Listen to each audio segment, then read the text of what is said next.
Hola a todos, ya en unos 10 minutitos empezamos. Por ahora los voy a dejar con una música. Oh, hello, in just about 10 minutes we're going to start. Thank you for joining us. I'm going to let some music while we wait.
Hello, everyone. Thank you for joining us again for another amazing live.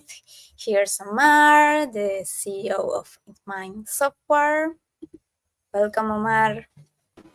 Hey Gabby, how you doing? I'm good. We're going to discuss today what's real about real world assets. I don't know if you can give us some introduction about this what is WA or real world assets. Sure, absolutely.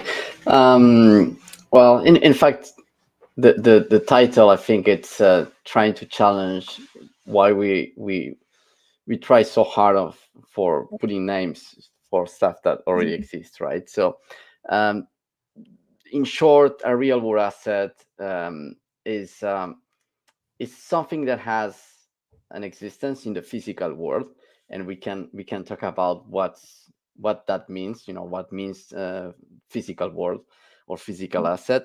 But in fact, what matters there is that it has that digital representation on chain, so you will have on the blockchain a digital representation of a physical asset, or an asset that is in the real world. Yeah, what's what's interesting behind that is like, what is real? It exactly. is real because I can touch it. Like, is it my bottle is real because it's hard and I can break it? Or when we speak about the concept of phygital, like digital and physical Oh, goods. When we speak about money, is money physically, it's present? Is it real? Is it something I can touch and feel, or maybe not? So um, all those concepts from the so-called real world come to the blockchain mhm. through the real world assets and tokenization, which is nothing else than, well, we do have a representation on chain of those assets, taking advantage of all what the blockchain can provide through smart contracts and the technology itself. Yeah, perfect.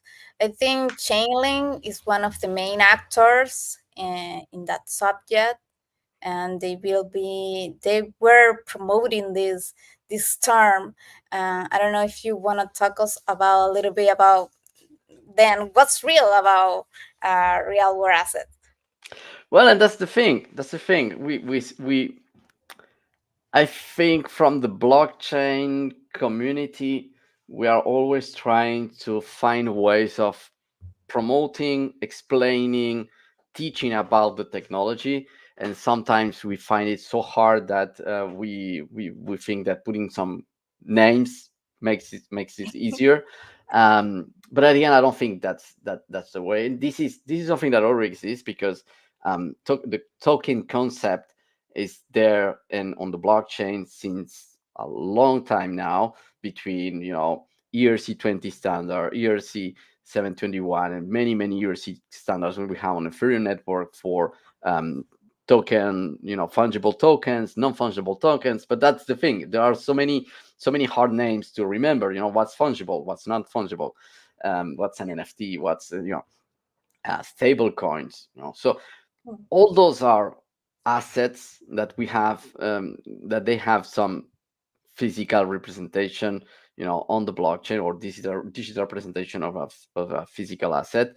That at some point somebody said, well, let's put a nice name, real world assets. That's it. So um yeah, that's the way I see it, at least. And that's fine. But at the end, it's not like we are inventing nothing new. There is absolutely nothing different from what we had, I don't know, 4 years ago, where those standards already existed, but now we talk about them as real world assets. So now I have an NFT that, instead of and in fact, an NFT is also a real world asset, Yeah, because if I have a digital artwork, I have a painting that is fully digital, that's considered a real world asset. because we are putting value on that. And the interesting part of the real world asset and tokenization is that I can do some stuff against that digital art. Like make I can divide the Yes. ownership of that art. Thanks. I can fractionalize that, yeah, Yeah. as small part as I want. And I can start doing that with other things that are more hard, like my bottle. Like, if I want to sell part of my bottle because it's very famous, I can do it. I can tokenize my bottle. I can fractionalize that, and I can start selling those small pieces of my bottle. You can do the same with fields. You can, real estate, whatever you can think on, ownership of a company. So, um, but that's exactly my point. It's not something new. It's something that already existed. That we are just putting everything under the name of real world asset, and we are promoting this as this is the new thing. This is something that nobody can miss out. So you need to be aware of it. Um, Yeah. but at the end, yeah, there is, yeah, nothing really really new about it, other than thinking what other assets, what other things from the real world I can now tokenize and take advantage on the blockchain side, for, well, ownership, transferring, that. Well, of course, it will lower cost. You will have less intermediaries needed in the process. It opens you for new business models, like that fractionalization I was mentioning. So it opens a lot of possibilities that were existing before the real world asset name. But, well, now we have a better and more, marketing ready name, let's say. Yes, I think it's something that marketing does, yeah, in crypto we see a lot of these acronyms like a DeFi, CeFi, TradFi, whatever NFTs. In some point, for a new person that is starting to learning everything in this ecosystem, maybe it gets messed up with all these terms, or at least at the first time, isn't it? Um, my question is, if just you've been talking about that NFTs, and non-fungible token and fungible token can be, like divided. This is like a benefit from people that want to invest in maybe in a really famous art of work. And I don't know if there's something else that people can benefit from this technology, or from real world assets. Yeah, absolutely, absolutely. And I think we didn't reach, not even maybe the 1% of the full potential of tokenization in general. Um, Probably our generation is not going to be the one understanding the biggest advantage of that. But, many times I use my kid as an example, in a good way. When he's playing Fortnite, there are so many digital elements that has value for him, and that for maybe my generation, um it's, if it is not land, or maybe even a business share, stocks, stuff like that. Yeah, it's not that valuable. But that's something that is changing over time. We are putting value on some other concepts, some other things, like everything that is digital right now, skins, like, some that will feel like decoration for me, but it's something valuable and something that people start exchanging, buying, so there is so much market that we will see, that will benefit directly from tokenization. And that concept of, well, if I have a skin in a game, my character has that skin, I bought that skin, or I did that skin, and maybe it becomes valuable because it's going very well on the game. And but who owns the skin? Is it me, or is it the game owner? So, if I have the support of the tokenization and blockchain, well, I can really own that. But further than that, now maybe I can be sponsored because that skin can be, supported by many other actors, so they can start kind of investing or supporting me, a game player that has a skin in a game, and I can start taking benefit of that, but not just me, because I'm supported. I can dedicate my time on playing to that game, and having that nice skin. But now you can also have people that is trading the ownership of that support. Mm. So there is a secondary market that is there, and I'm just inventing cases that we will start looking at. Some of them already exist around there, and they are more niche, and maybe it's not the broader audience that is thinking on that, but we will see a lot of different cases uh, taking advantage of tokenization. And probably where we will see more developing there is around data, especially with everything that is happening on the AI. By the way, I invite the people that is looking to us right now to see our previous talk about AI. Um, Yeah. Now that AI is really really hot, and a lot of people is interested in, data has Yes. a very important role there, and Yeah. Mm. what is data? Is data real? Is part of the real world? Yeah, absolutely, it is. It's probably the most valuable asset that we will have in the future, like in following years. Data, Yeah. it's becoming so important. And how do we generate data? How we define where that data is coming from, how we monetize that data, you know and immediately you start thinking on, oh, I have elements to make that data tokenized, and maybe we have people that is streaming data, and they want to be paid back for that data when it's used. Mm. So I will think on data as the most interesting asset to being tokenized. We already see some Mm. projects and protocols around monetizing data Yes. that are working out. Like Ocean Protocol. There are Mm. some other platforms also that are working on that end, and on different protocols. Um, and because they understood that a Mm. lot of companies, a lot, even us, you are Yeah. driving a car and you are generating data. Of Do you course. own that data? Well, no, not right now, but in the future you will want to earn to own that data, because it will be valuable for somebody. It's going to be valuable for your insurance company. It's going to be valuable for car manufacturers.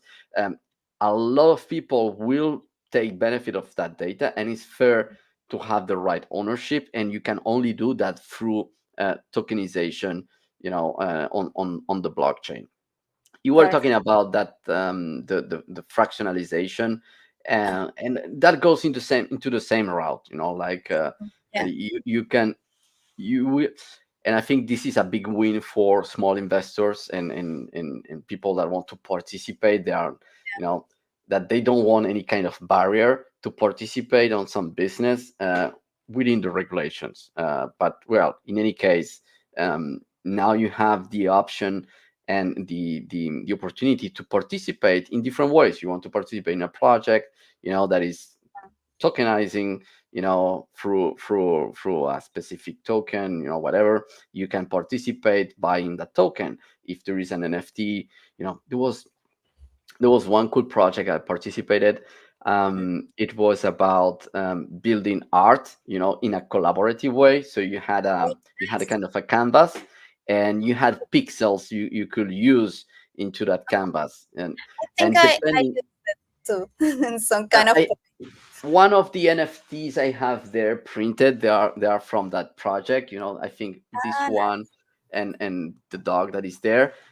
Depending, that was the way of getting access to the canvas.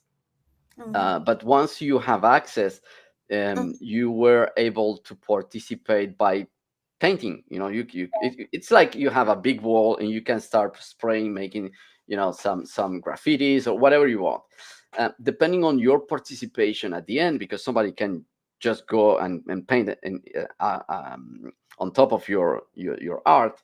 Yeah. Once that canvas is closed, based on your participation, Mm. if that canvas is sold, you will get a fraction of the price that it was sold. So Ah, um, yes. think about that case, in the real world. It's impossible to achieve. There's no way that you can do that and have all those collaborators working on a wall, selling the wall, and getting rewards depending on your collaboration. There is no way you can. It's not something you can handle on the physical world. So through fractionalization, through the true ownership and tokenization, you can have projects like these going on. That could be more for fun, but you can have serious stuff, business based project that can take advantage of those combinations. And I do believe that data is going to be one of the fields that is going to get more development and more people involved and more advantage from tokenization. Perfect. I remember that Refil Andol or something like that. He names. He made an art, physical art. He's one of the first artists that maybe were on the MoMA or the Modern Museum of Art in New York, and he exposed his art that was made from data. Um, yeah, it was really beautiful. The name of the artwork was something like coral, something like that. It was yeah, it was an example of this. We were saying about how we just break that barrier of real, of what's real, and what is not real about these real world assets. You were talking about some use cases on businesses. Um, do you want us to talk more a little bit about this? How businesses, because I can see that businesses are getting interesting in real world assets, um, but how businesses can get into it or how? Well, yeah, it's a good question. First thing I will say is, and this comes from the experience of talking with prospects. Like, I want to tokenize this, I want to tokenize that, and my first question usually is, do you own that? Or do you have a partner that owns that? A funny one was, I want to tokenize a football club. In fact, I mentioned this example early this morning. So that's great. Like, you can help the club. People can make decisions. They can participate in their dream club. They can even participate what player to bring in, what player to replace, like, doing building a stadium, whatever. It's incredible. But if you don't own the asset, you don't own the club, it's going to be tough. Because, like, you cannot create value from thin air. That's the thing. And that's a big discussion behind, if money is real or not. But when it comes to a business, if you are thinking on tokenizing a football club, the first thing you need to have is bringing on the football club to be tokenized. So they need to be part of that. You cannot go and say, well, I will have this solution, because anybody can do tokens. It's creating Yeah, a smart contract. Now, ensuring that smart contract and that token is representing for real that football club, that's the secret. So it starts there. If you are tokenizing a physical asset, you need to have that physical asset. If you are tokenizing data, you need to have that data. If you are tokenizing a prediction model, you need to own that prediction model, because otherwise you are just making a layer to something that you don't have, right? Or you can start creating, and that's going back to 2017 with the ICO projects, where people will say, I will do this project, I will create this and that, so buy my token. They were buying the idea, they were buying the team, and you started creating value from that investment. Like any startup that is looking for investment, mhm, they have a promise of value, a promise that they are going to deliver. Um, mhm, RWA is more about, I do have something that exists, whether it's digital or physical, and then I will tokenize it to take advantage of tokenization. Maybe it's, well, now I have a land and I want to fractionalize that land and sell it not to two, three owners, to a million, to 2 million owners. Things that are impossible to manage on the physical world because there is no logistic that can handle that amount of people, and small transactions. So that's an example. And the first thing is going to be, well, do you own that land? Because we still have rules on the real world. Yeah. Doesn't matter about blockchain, So you need to have that vehicle, between what you have and what you are tokenizing. But definitely there are many, many, many different use cases there. But the first thing would be that if you want to tokenize something, well, do you own it or not? That's usually a first important step.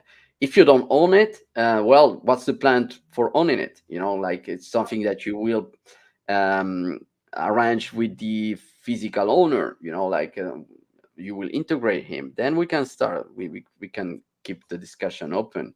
But well, yeah. Okay, this is very new, and I was wondering, you were talking about that a person that owns a land can benefit from offer this land for 2,000 people or even more to own, to have an ownership that is together.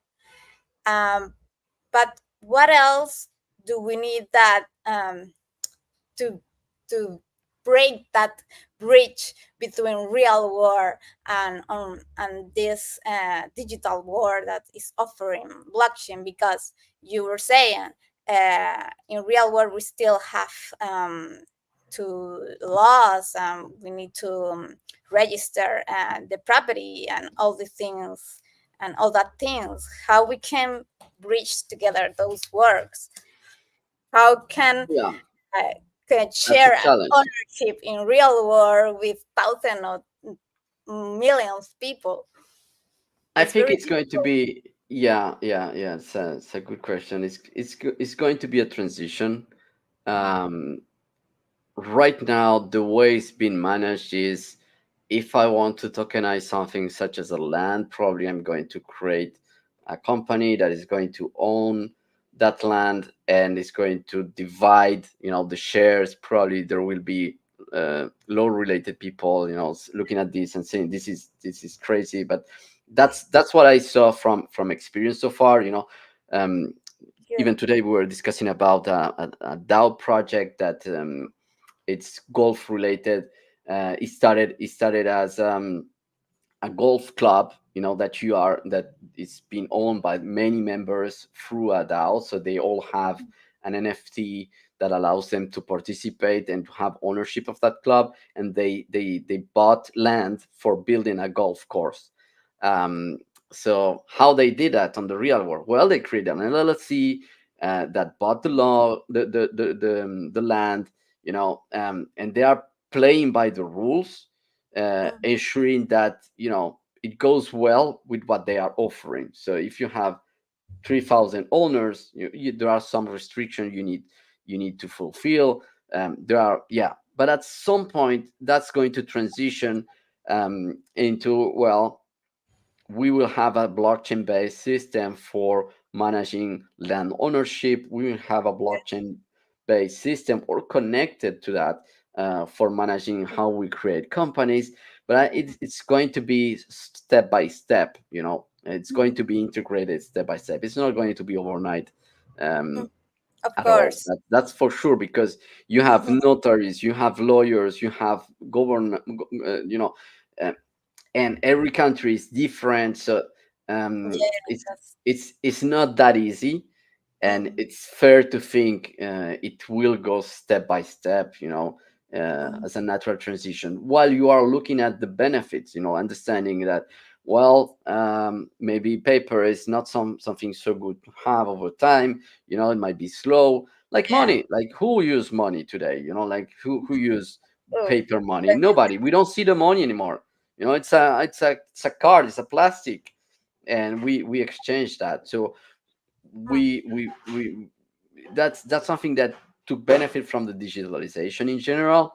And in yeah, some cases, people that works only with crypto, they don't even see that, mm, so, and there are entire markets working on that, and people building their economies on that. So at some point, it's flowing naturally, step by step, incorporating technology and all its benefits, and it will happen at some point. mm, The same, because, well, it's fun and it's interesting to participate on a golf course project like this. It would be nice to have ownership of that, and if it is troubling, if it is too much of a hassle, it's not going to work, and nobody's going to benefit from that, because, like yeah, any all these mechanisms are made for a reason. It's for maintaining the rules fair, like allowing services for the general population, in other words, taxes. So mm, it while you keep that system working, mm, um, and you incorporate technology such as blockchain, and it gets benefiting, and nothing really changed from the regulation perspective.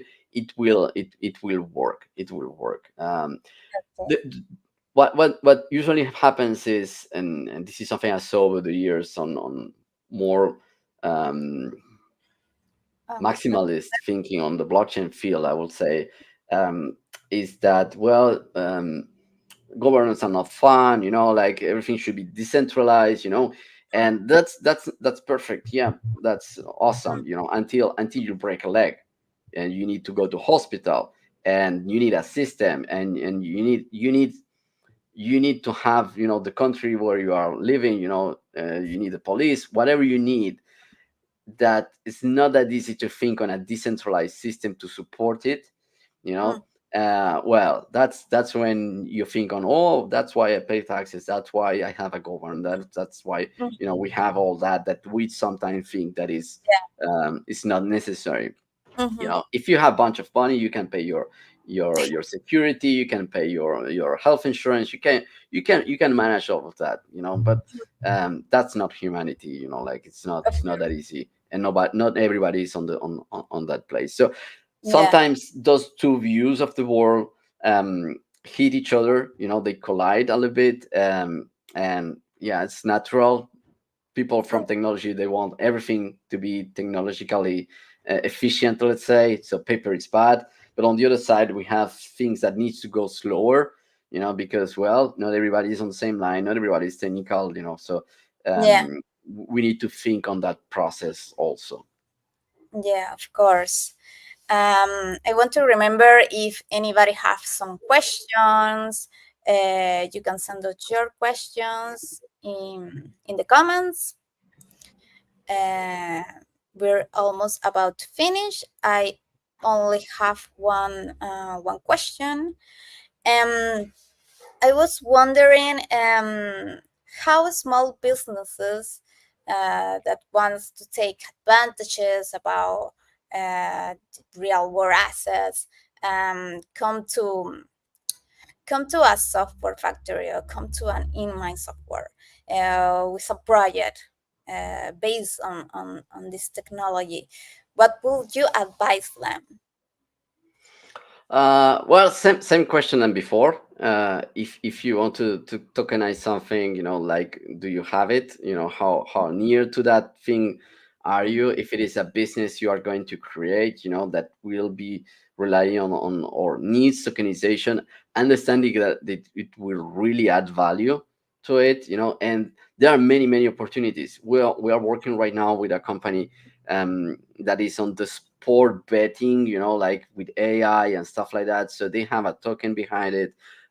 You can stack it. You can get rewards. You mm, can get access to some cool tools for predicting, and helping you bet on who's going to win or lose. yeah. So those are just simple examples where Mhm, they don't have the sport team, but they mhm, are providing a service that they are kind of tokenizing. Mhm. So it allows you to think, if you are a small business, if you are a startup trying to see how to take advantage of the technology, I will Mhm. come um, from the business problem you are solving, or the new service you are providing, that niche necessity you are fulfilling, Mhm. that can only be done through tokenizations. So it's Of course. not so much about, well, I have this, I want to tokenize because it's cool, but it's, I cannot do this without tokenizing. I cannot sell land to a million, if you have, I Exactly. don't know, 600 feet square land, and you want to sell it to a million possible owners, well, there is no way you do that without tokenizing. So that's a good example. uh, Good. if you are creating, like this betting system that you want to have a lot of people being part of it, like, well, you want to do a token gate, well, token gate, so there is no way of doing token gate without token, so but it's more thinking from what you want to do, and we can definitely help on that end. It's very easy to say you don't need blockchain, and you don't need tokenization for doing this, so that's a good example. Perfect. We have a question here. What will be missing from governments and companies for them to start using blockchain daily? Time, I will say, time. We Yeah, were discussing about. what we have seen is many governments trying to understand the technology. I think mainly it started with identity, with self-sovereign identity, like making that process easier. Um, the problem usually is that you need to have the right context to get all the value that blockchain technology can bring you. And it makes me remember an example on something we worked some years ago. Um, it was for refugees, like Yeah. refugee camps where families were set apart, and they didn't have identity on top of them. They lose everything. They were uh, taken apart of their families. So they were looking. You have a father, a mother, a son. They are all separated on different camps. And they don't have anything with them. They cannot. They cannot say, I'm John Doe. I don't have any paper to tell you I'm John Doe.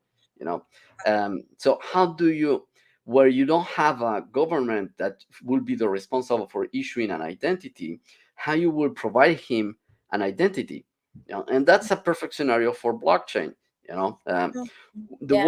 way we implemented that process probably wasn't the one that most blockchain people will like, because it involves DNA trace. Like you had Hmm. not your entire DNA, but you had it's kind of a fingerprint of your DNA. So you can easily, it's kind of the way proof of work works. By the way, it's you can easily match, that there is parenthood between two persons with that string of DNA, but you cannot identify that specific person, like you will do with the entire chain of DNA. So we connected that marker of DNA with an identity.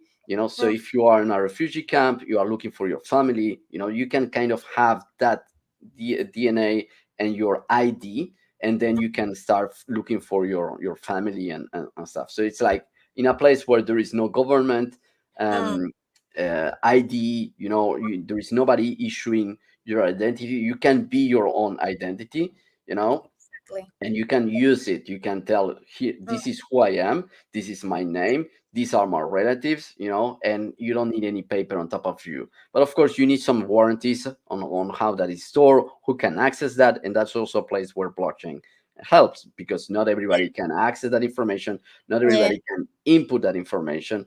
Mm. So you can enforce that through smart contracts on blockchain. If you are on a place that everything works well, you have, it's more thinking on how I'm going to save costs, how I'm going to save money if I incorporate decentralized identity on an existing government. So that's it's kind of a different way of thinking, and probably you don't have that driving force that, well, we are in a place where there is no other way. So yes, we do have a way right now. We have IDs, we have a government that works in this particular country. So it's more about how I'm going to save costs, how I'm going to make this process faster, you know. Mhm. And so, and that's going to take time, because usually it's not just an agency. You have, to work with multiple agencies, Mhm. for the different papers. I take the example Yeah. here in Uruguay, where you have, in my case, I have to go every 10 years when I want to renew my ID. I need Yeah. to bring my birth certificate, Wow. and And it's like really. it's it's not going to change. I'm going to be the same person, but, well, by law, in my particular case, I every 10 years I need to go and bring my birth certificate. I didn't change over the last 40 years. Mm, So that's a scenario where you are asking me to do something on mhm. paper that we could replace on the blockchain. But of course, that's a process that is legally defined that way, and it will take some time until we can, base that on blockchain and etc. Perfect. We have more question. How we can teach Web3 user to start using digital wallets? It's in another That's, subject, but it's yeah, okay. yeah. Talking about challenging questions. Probably that's the biggest challenge we have. For being short, in one side we have blockchain that brings ownership, like self custody, you know and on the other side, and self custody means, if I have an idea, I have a wallet, if I don't have the money in the bank, I have it in my wallet. So Exactly. I don't depend on the bank to manage my money. If the bank is closed, I can still manage my money. Um, the thing there is that self sovereignty, that self custody, comes with a price, and is that you need to go through certain steps for Mhm. creating a wallet, for recovering that wallet if you lose access, and Mhm. that has to be secure enough for not allowing anybody else to grab that money, because Mhm. that's the thing. You don't need to enter a bank and rob a bank to get the money. You just need to get access to the wallet. So that wallet process needs to be tough enough and secure enough for you to ensure you that nobody's going to steal your wallet. So it makes a complicated process Mhm. for the usual Web2 user that we call.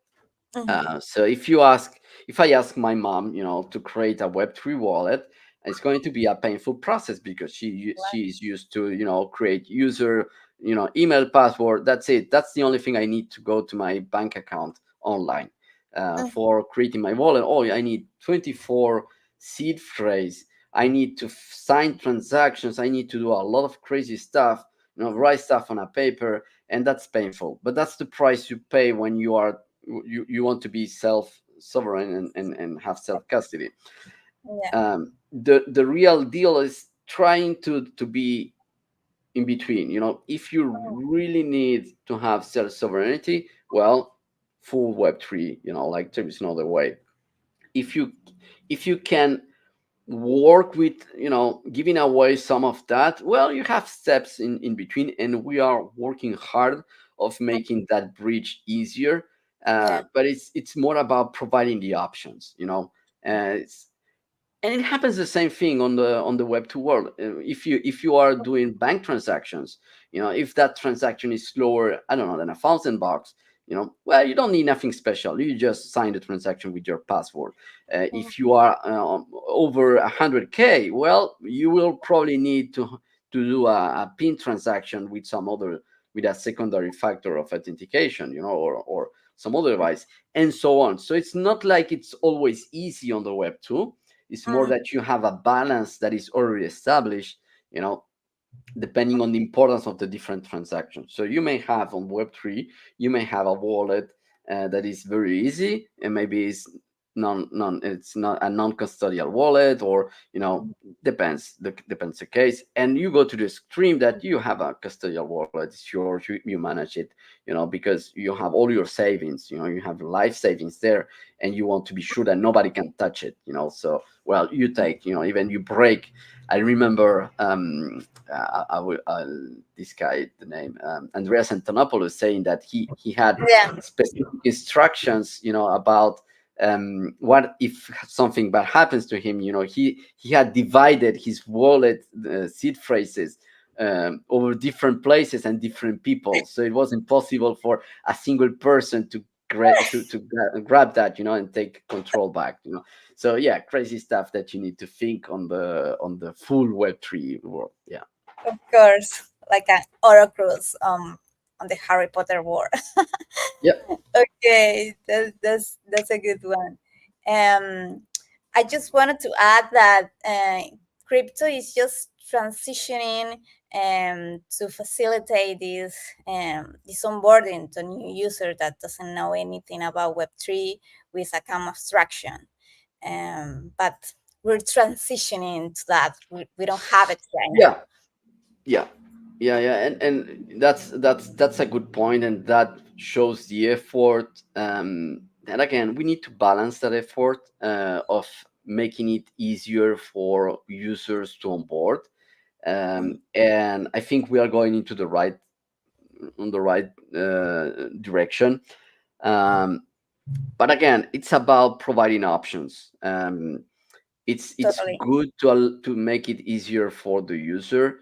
I mean, in some projects, on our company, we are also incorporating account abstraction, because yeah, it's you want to have all the traceability. You want to ensure that you have everything on chain, but you don't want to deal with you don't want your users to be dealing with having gas for paying the transactions. you know Yeah. that that's important, but you don't want them to deal with that friction. Yeah. So how do I make it easier? Well, Ethereum made that, the ERC 4337, I think it was the number for a kind of abstraction. That helps the process. It has its own complexities because you will rely most likely on a third party provider for that kind of abstraction. So it's kind of, well, yeah, because it's not at protocol level. So in other protocols, it's already there since quite a long time at protocol level, and it makes easier for business cases and business users to jump into using blockchain the way it's supposed to be, because otherwise what you have is some API that is just, some endpoint that is just signing for you. You have a wallet, but in fact you don't have a wallet, and your private key is on a centralized server that the day that is hacked or has a problem, that's it. So it's, you have a decoration, as a blockchain for on your system. So I do believe that there is still development there. There is still the need of thinking from a user's perspective, trying to make it easier, but not forgetting about why blockchain is here, what's the meaning and what's the purpose of blockchain, because otherwise we will end up having very complex system. Blockchain are complex, blockchain are expensive, blockchain are slow, regardless L2s and everything. You will have a very complex system that you will be simplifying on the user side so much that you will lose all the benefits. So we Yeah. need we need to think, there are many grays in between. So it's Yeah. not oversimplifying, it's not making it overcomplicated, it's Mm. providing options depending on the case, for that. Okay. Yeah, it's always a trade-off, isn't it? Absolutely. Um, well, we're finishing this live. I don't know if anybody else have question. If you see this video later, you can anyway send us your questions through messaging or a comment or anywhere in our channels. You can follow us in Twitter, LinkedIn, and YouTube also, in my IT, in my software. Thank you so much for joining us. Thank you, Omar. See you in another live. Hope to see you soon. Thank you, and yeah, see you soon. Bye. Bye.